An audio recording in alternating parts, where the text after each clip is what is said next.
ಒಂದು 6 ತಿಂಗಳು ಊರಿನಲ್ಲಿ ವ್ಯವಸಾಯ ಮಾಡ್ಕೊಂಡಿದ್ದೆ. ಆಮೇಲೆ 6 ತಿಂಗಳು ಮೈಸೂರಿಗೆ ಬಂದ್ಬಿಟ್ಟೆ.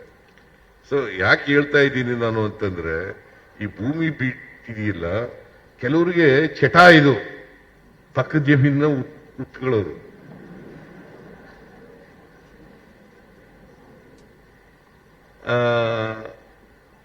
ಅದು ಅವ್ರಿಗೆ ನಿದ್ದೆ ಬರೋಲ್ಲ ಅಲ್ದೇವ್ರೆ, ಪಕ್ಕ ಜಮೀನ ಉಳಿದೇ ಹೋದ್ರೆ.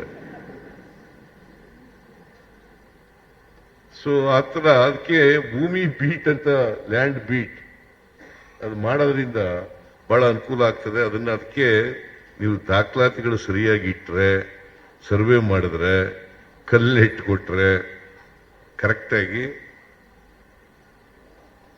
ನೆಮ್ಮದಿ ಮತ್ತು ಶಾಂತಿ ಹಳ್ಳಿಗಳಲ್ಲಿ ನೆಲೆಸಲಿಕ್ಕೆ ಸಾಧ್ಯ.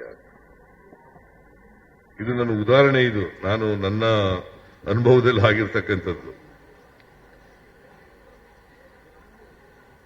ಸೊ ಆದ್ರಿಂದ ನೀವು ಬಹಳ ಎಚ್ಚರಿಕೆ ವಹಿಸಿ ರೈತರಿಗೆ ಬೇಕಾದಂತ ಅಗತ್ಯತೆಗಳನ್ನು ಪೂರೈಸತಕ್ಕಂಥ ಕೆಲಸವನ್ನ ನೀವು ಮಾಡಿಕೊಡ್ಬೇಕು ಅಂತ ಹೇಳ್ತಾ, ನಿಮ್ಗೆಲ್ರಿಗೂ ಕೂಡ ಶುಭವಾಗಲಿ ಅಂತ ಹೇಳಲಿಕ್ಕೆ ಬಯಸ್ತಾ ಇದ್ದೀನಿ.